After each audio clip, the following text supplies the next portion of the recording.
அனைவருக்கும் வணக்கம். Welcome back to my channel Suchi's aesthetic vlogs. இந்த வ்ளாகில் நீங்கள் என்ன பார்க்க போகிறீங்க அப்படின்னா, ஈரோடு டு கவுந்தப்பாடி போகிற வழியில் இருக்கிற தங்கமேடு அப்படிங்கிற கிராமத்தில் இருக்கக்கூடிய மிகவும் பழமை வாய்ந்த சக்தி வாய்ந்த ராகுகேது பரிகார ஸ்தலமாகிய தம்பிக்கலை ஐயன் திருக்கோயில் தான் இன்றைக்கி நீங்கள் பார்க்க போகிறீங்க. இந்த வீடியோ எடுத்த நாள்லேருந்து இன்னும் கொஞ்ச நாள் கழித்து மறுபடியும் நாங்கள் கோயிலுக்கு வந்து சாமி கும்பிட்டு பொங்கல் வச்சு சாமிக்கு படைச்சிட்டு சேவல் அறுத்து எங்களால் முடிஞ்ச ஒரு 4-5 பேருக்கு சாப்பாடு கொடுத்துட்டு அதுக்கப்புறம் நம்மளும் சாப்பிட்டோம். அதுவும் நீங்கள் இந்த வ்ளாகில் பார்ப்பீங்க. ஸோ இந்த வ்ளாக் உங்களுக்கு கண்டிப்பாக ஒரு மன அமைதியையும் ஒரு சந்தோஷமும் கொடுக்கும். நீங்கள் கமெண்ட்டில் சொல்லுங்கள். ஸோ ஸ்கிப் பண்ணாமல் வீடியோ பாருங்கள்.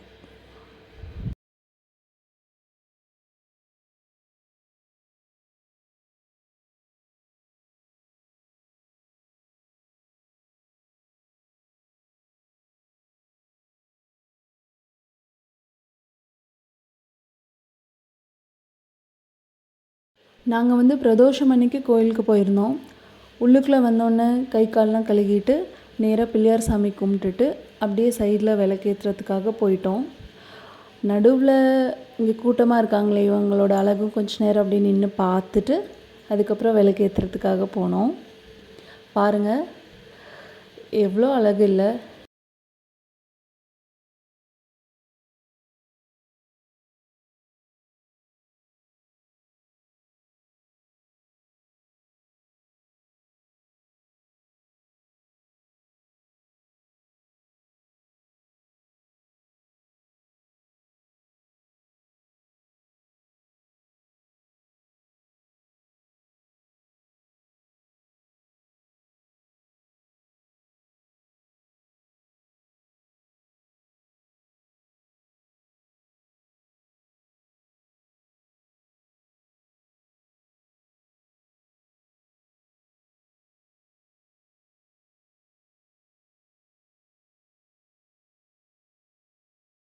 அதே மாதிரி கோயிலோட எக்ஸாக்ட் லொக்கேஷன், கோயிலுடைய வரலாறு இதெல்லாம் நீங்கள் கூகுளில், யூடியூப்பில் இந்த மாதிரி சர்ச் பண்ணி பாருங்கள். கண்டிப்பாக உங்களுக்கு ஒரு கிளியரான இன்ஃபர்மேஷன் கிடைக்கும். அண்ட் அப்படியே வந்தால் தண்ணி மந்திரிச்சு கொடுப்பாங்கள்ல, அந்த செப்பு வாங்குறதுக்கான டோக்கன், உள்ளுக்குள்ளே வந்து அர்ச்சனை பண்ணுறதுக்கான டோக்கன் வந்து இங்கே வாங்கிக்கலாம்.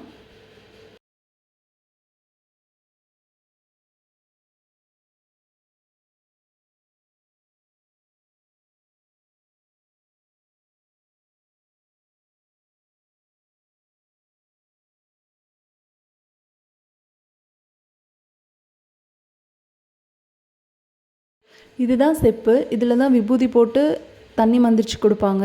அம்மாக்காக ஒன்று எடுத்துக்கிட்டேன். அப்பா வந்து இப்போ பால் ஊற்றிட்டு இருக்காரு. இந்த மாதிரி நம்ம பால் வாங்கிட்டு வந்து இங்கே ஊற்றலாம். அதே மாதிரி கீழே வச்சுருக்கிற பாத்திரத்தில் நம்ம வாங்கிட்டு வர முட்டையும் வைக்கலாம்.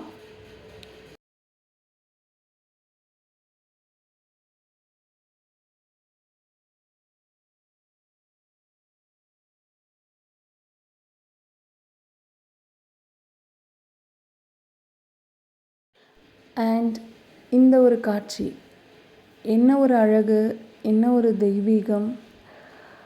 கண்டிப்பாக கண்ணுக்கு விருந்துன்னு தான் நான் சொல்லுவேன். என்ன கஷ்டம் இருந்தாலும் மறந்துட்டு மனசு ஒரு நிமிஷம் அப்படியே லேசாகிடும். அதே மாதிரி கோயிலில் நல்ல நிறையா ஸ்பேஸ் இருக்குது.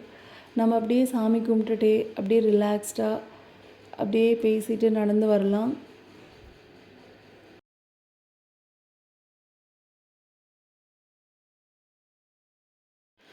நாங்கள் வந்து நிஜமாகவே ஒரு மன அமைதி, ஒரு ஹாப்பினஸ், அது எப்படி சொல்கிறதுன்னு தெரியல, ஒரு நல்ல உணர்வு நாங்கள் ஃபீல் பண்ணோம்.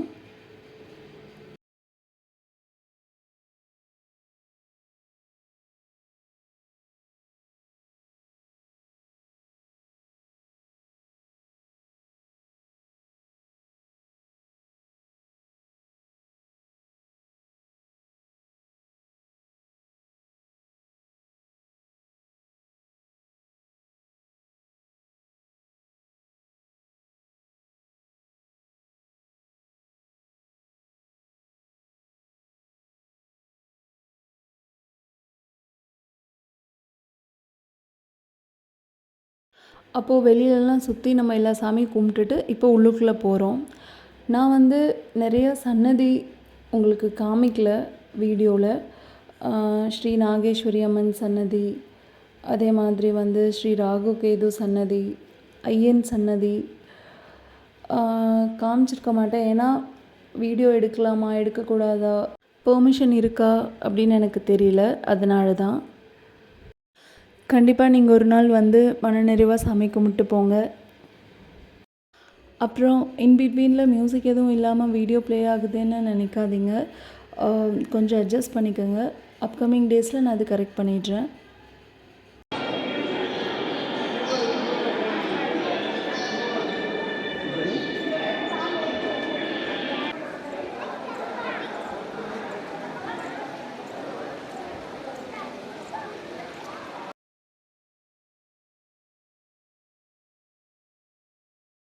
அப்புறம் இந்த இடம் எங்களுக்கு ரொம்ப பிடிச்சிருந்துச்சு. அப்படியே கொஞ்ச நேரம் நின்று பார்த்துட்டு 2 ஃபோட்டோஸ் எடுத்துகிட்டு கோயிலில் அப்படியே கொஞ்ச நேரம் உட்காந்துட்டு அப்படியே வெளியில் வந்துட்டோம். நீங்களும் பாருங்கள்.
அப்படியே வெளியில் வந்தீங்கன்னா இந்த சைட் பார்த்தீங்கன்னா நிறைய கடைகள் எல்லாம் இருக்குது.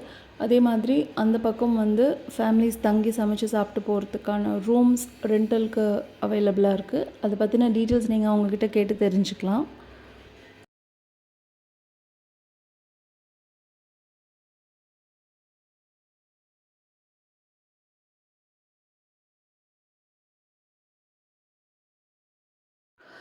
இங்கே வந்து சூடம் பற்ற வச்சு சாமி கும்பிட்டுட்டு அப்படியே முன்னாடி வந்து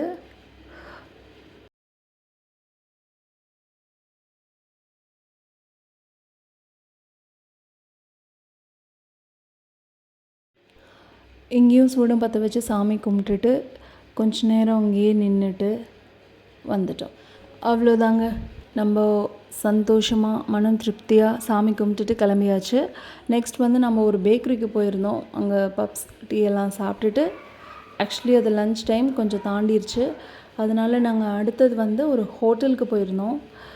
அங்கே வந்து நான்வெஜ் மீல்ஸ் சாப்பிட்டுட்டு அப்பா அங்கே ஒன்றும் சாப்பிடல. அதனால் அவருக்காக இன்னொரு ஹோட்டல் போய் அங்கே அவருக்கு பிடிச்சது அவர் சாப்பிட்டுட்டு நெக்ஸ்ட் வந்து நம்ம வீட்டுக்கு வந்துட்டோம். ஆக்சுவலி இப்போ நீங்கள் பார்க்குறது வீட்டுக்கு வந்துட்டு நம்ம நைட் டைம் எடுத்த வீடியோ. அம்மா கொஞ்சம் டயர்டாக இருந்தாங்க. அதனால் அவங்களுக்கு கொஞ்சம் லெமன் ஜூஸ் போட்டு கொடுத்துட்டு அதுக்கப்புறம் நைட் சாப்பாட்டுக்கு உண்டான ப்ரிப்ரேஷன் தான். பாசிப்பருப்பு சாம்பார், சாப்பாடு, எல்லாருக்கும் சாப்பாடு சாப்பிட்ணுன்னு தான் இருந்தது. அதனால் சாதமே வச்சுட்டோம். அதுக்கப்புறம் கருவாடை வந்து ஃப்ரை பண்ணிக்கலாம் அப்படின்ட்டு அம்மா க்ளீன் பண்ணிகிட்ருந்தாங்க. நம்ம வீட்டில் இந்த மீன் வறுத்தாலும் கருவாடு வறுத்தாலும் கடைசியில் இந்த கொஞ்சம் எண்ணெயில் சாதம் வந்து பெரட்டி சாப்பிட்றது அம்மா வந்து அப்படி உருண்டை பிடிச்சி கொடுப்பாங்க. அது வந்து எல்லாருக்கும் ரொம்ப பிடிக்கும். மோஸ்ட்டாக இது எல்லோரும் லைக் பண்ணுவாங்க. நீங்கள் இந்த மாதிரி சாப்பிடுவீங்களான்னு சொல்லி கமெண்ட்டில் சொல்லுங்கள். உங்களுக்கு பிடிக்குமா எப்படின்னு சொல்லி சொல்லுங்கள். அதுக்கப்புறம் சாப்பாடு ரெடி ஆகிடுச்சு. சாப்பாடு சாப்பிட்டுட்டு எல்லோரும் தூங்க போயிட்டோம்.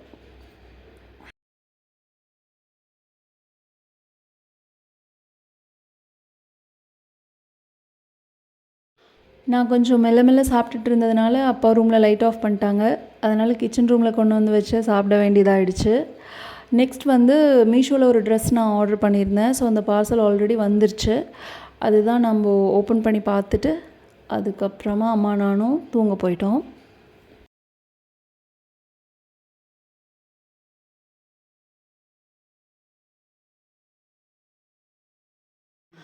நான் ஆல்ரெடி சொன்ன மாதிரி நாங்கள் மறுபடியும் கொஞ்ச நாள் கழித்து தம்பிக்கலையன் கோயிலுக்கு போயிருந்தோம்.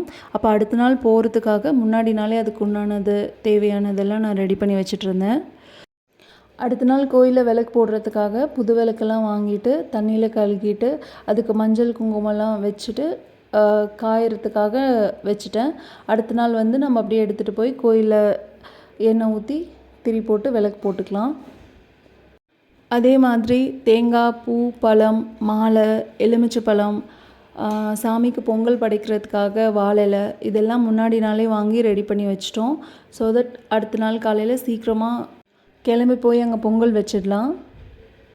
அதே மாதிரி விளக்கில் ஊற்றுறதுக்காக நல்லெண்ணெய், மஞ்சள் குங்குமம் பேக்கெட், அப்புறம் முட்டை இதெல்லாம் கூட முன்னாடியே ரெடி பண்ணி வச்சிட்டோம். அடுத்த நாள் காலையில் போகும்போது பால் மட்டும் வாங்கிக்கலான்னு சொல்லிவிட்டு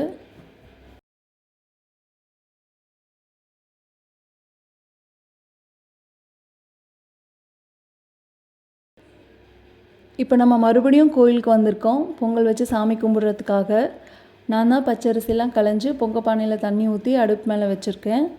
இதில் நாங்கள் என்ன ஒரு விஷயம் தப்பு பண்ணிட்டோம் அப்படின்னா, பொங்கல் பானை வந்து ரொம்ப பெருசாகவும் அரிசி வந்து 1/2 கிலோ பச்சரிசி மட்டும் வாங்கிட்டு வந்துட்டோம். அப்போது தண்ணி வந்து களைஞ்சு வைக்கும் போது அந்த பானை ஃபில் ஆகுற வரைக்கும் தண்ணி களைஞ்சி ஊற்ற சொன்னாங்க. நம்ம கொஞ்சமாக குவான்டிட்டியில் தான் அரிசி எடுத்தது அப்படிங்கிறதுனால அரிசி மறுபடியும் களைஞ்சு பானை ஃபில் ஆகுற வரைக்கும் தண்ணி ஊற்றிட்டோம். இருந்தாலும் பொங்கல் வந்து நல்லா நுர கட்டி நல்லா பொங்கி வரணும், அதுக்காக தான் பார்த்துட்ருந்தோம். ஸோ நான் என்ன சொல்ல வரேன் அப்படின்னா, யாரும் இந்த மாதிரி தெரியாமல் கூட மிஸ்டேக் பண்ணாமல் எந்த அளவு பொங்கல் வைக்கிறீங்களோ அதுக்கு தகுந்த மாதிரி எந்த அளவு அரிசி வாங்கியிருக்கீங்களோ அதுக்கு தகுந்த மாதிரி பொங்கல் பானை எடுத்துகிட்டு போங்க. ஸோ தட் வந்து உங்களுக்கு ரொம்ப ஈஸியாக இருக்கும். அதே மாதிரி பொங்கல் நல்லபடியாக பொங்கி வரும். அது பார்க்கும்போது மனசுக்கு ரொம்ப சந்தோஷமாகவும் இருக்கும். அதனால தான் சொன்னேன்.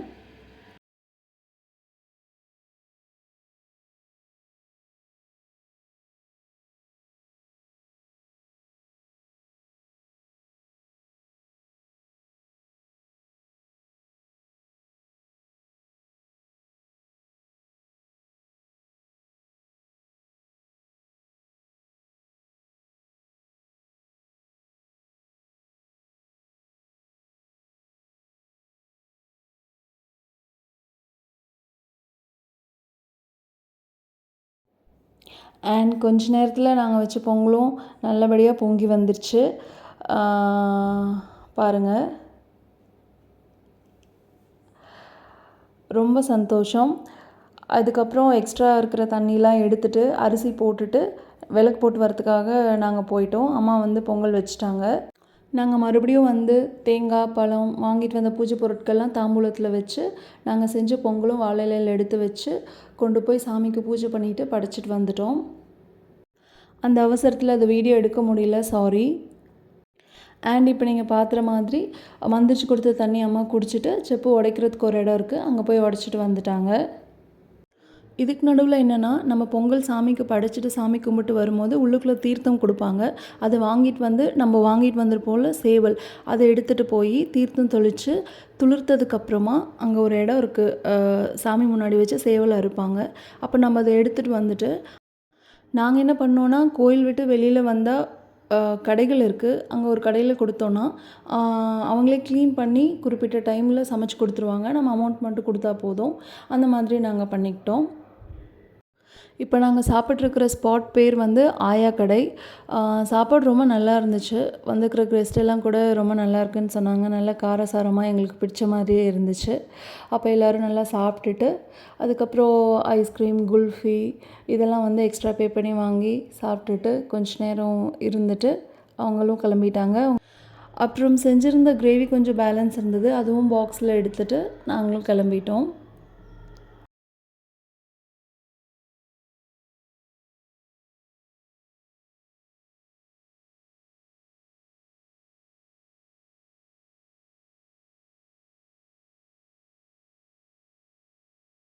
அண்ட் எஸ்பெஷலி இந்த சீனரி பார்க்குறதுக்காகவே அங்கே வண்டி நிறுத்திட்டு அப்படியே ரிலாக்ஸ்டாக காமாக அப்படியே பார்த்துட்டு கொஞ்ச நேரம் ஜாலியாக பேசிட்டு அப்புறம் வண்டி எடுத்துட்டோம். ஐ திங்க் அரவுண்ட் 6 PM வீட்டுக்கு வந்துட்டோம்னு நினைக்கிறேன்.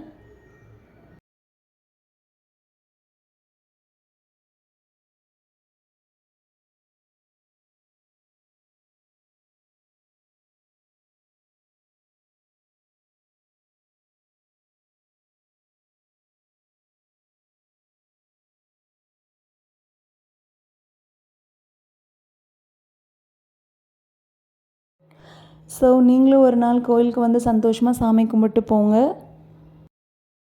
And thank you so much for taking the time to watch my vlog. இன்னொரு ஐஸ்தெட்டிக் vlogல பார்க்கலாம். So take care. பாய்.